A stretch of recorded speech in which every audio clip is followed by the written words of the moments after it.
It's actually a Swiss bayonet that is made to affix to a Swiss K31 rifle. And I think it is perfectly appropriate for cutting tape on boxes.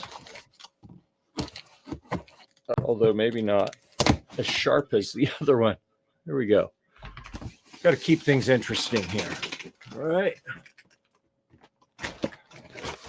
Number 3. And this is also the correct paint scheme pattern. So that's good. Every now and then you hear about people opening boxes and they're like, that's not the model I ordered. But it is the correct model here. So let me resheath the bayonet. These would have been used in the World War II era, by the way. I have to go look at the history of them. I don't know if they made these before then, like for World War I, or if this was strictly a World War II vintage.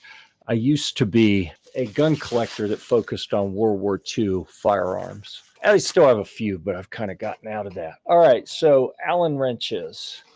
And then we'll get this foam baggie off. The suspense is killing me. Waiting to see what kind of top we have here. And you know what? I'm going to take this opportunity to make an announcement.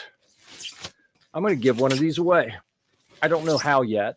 I'm not sure when, but over the next week or two, I'm going to figure out how I'm going to do it. All right, this is like a really classic looking, I swear that looks like a one-piece top. It's got to be a multi-piece body with a veneer, I would think, but that is, there's no curly maple, no flame maple, but a very, very nice looking standard top. So anyhow, one of these is spoken for. Birdman and I are working, I think, we've worked out a trade, and he's going to get one of these, and I'm going to get a guitar that he has, a Gear It, that's very similar, like a Les Paul Special, so I can make some Amazon videos. Here's round 3 on the workbench, once again on the Flatsense work mat and neck rest. This one looks pretty good. I like the classic look of the top. Again, they have that rust preventative paper on the neck, and that's good for keeping the corrosion off of the strings and the frets and everything. We got the P90 pickups under there, the wrap tailpiece with the adjustable intonation in a couple places. Yep, right under there. All 4 of the knobs look pretty good. They're attached well. They feel pretty good. Go ahead and turn those up. Although, I don't know if I'm going to test play this one before the live's over or not. I really hate doing the initial tuning of a guitar on camera live. It takes so long to stretch the strings, and I get distracted and I don't interact with people as well as I should. It's a nice looking top, but I don't see any ripple or flame or anything in it certainly like in the first one we looked at today. But it's a very classy looking plain kind of top. Back of the neck looks pretty good. Tuners look pretty decent. Not seeing the issue here with, a little paint bubble like we did on the last one. Ends of the frets have been rounded over, I think, with a sanding block, but still not as good as on that first one. That first one was just done really well. So while we're talking about it, let me show you how I do it with a sanding block. You can see where I've done it before. We've got the little marks on it already, but it's pretty simple, especially with this paper on the strings to protect them. And I'm going to put a little tape so I don't scratch the body with the sanding block, but then I'm just running it up and down the edge, holding it at an angle because it is foam backed with the tight grain of sandpaper on the outside. It kind of wraps around and rounds over those frets and fretboard and everything really well. I'll do it on a rosewood board. I don't like doing it on maple boards if they have been coated because it's going to take that coating off of the edge. So move the tape to the other side. We're going to do this exact same thing on the other edge. If I was taking off any appreciable amount of metal at all, I would want to tape over the pickups to keep any little bits of metal that come off from getting in there, because I think a lot of people don't understand that over time, with all the vibration in the guitar, any metal fragments that get down into the pickup can actually break the really thin copper that's wrapped around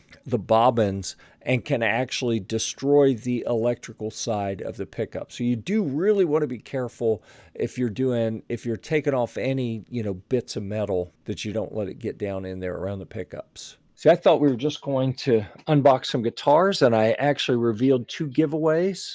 If you like plain grain, that is an absolutely beautiful grain, I think. You don't often see where it's got that kind of round section like up there. And then let's compare it. We'll put these 2 side by side.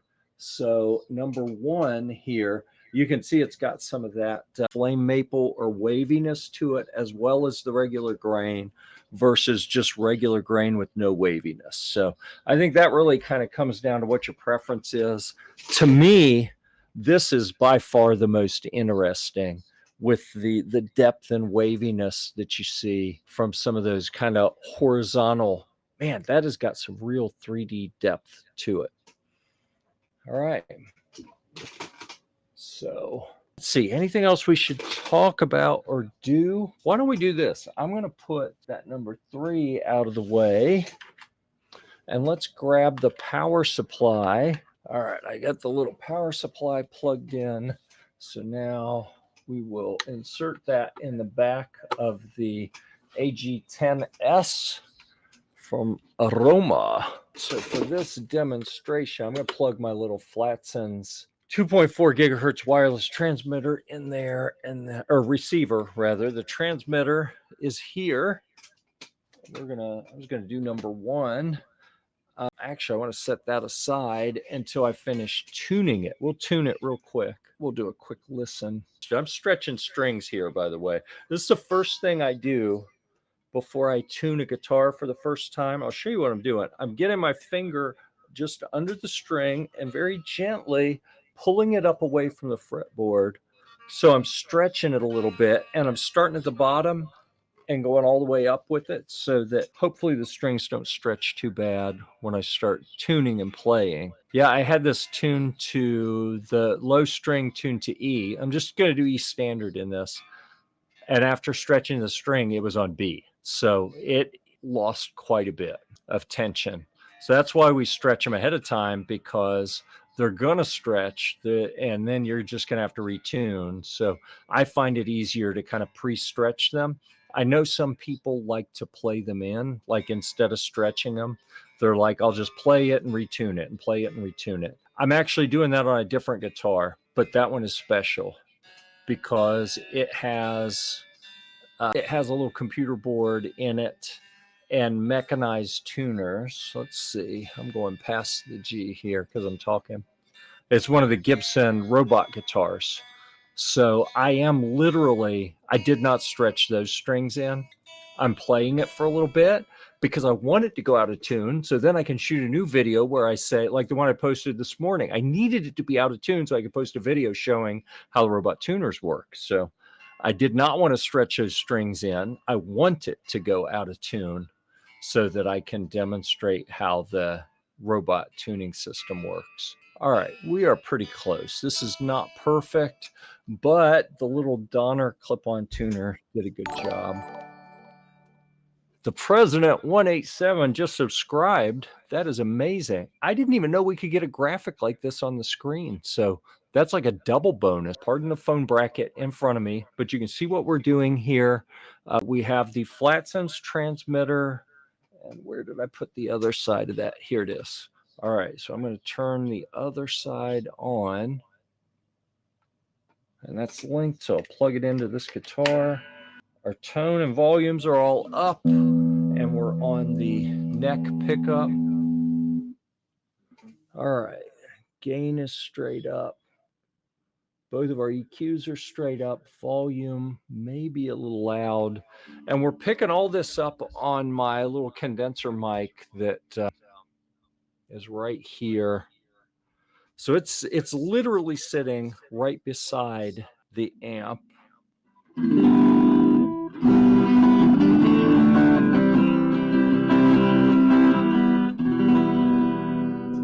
That's clean. Let me hit the distortion.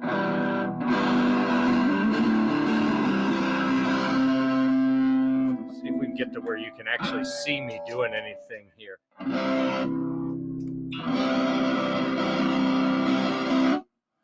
And that's not really working to get the playing on camera. Let's see. We'll turn it. Ooh, it does not like. It's wanting to feed back. These little P90s are like 11 inches from the front of the speaker. So that's probably not the greatest idea. Please subscribe and check out our Guitar Deals group on Facebook. The link's in the bio.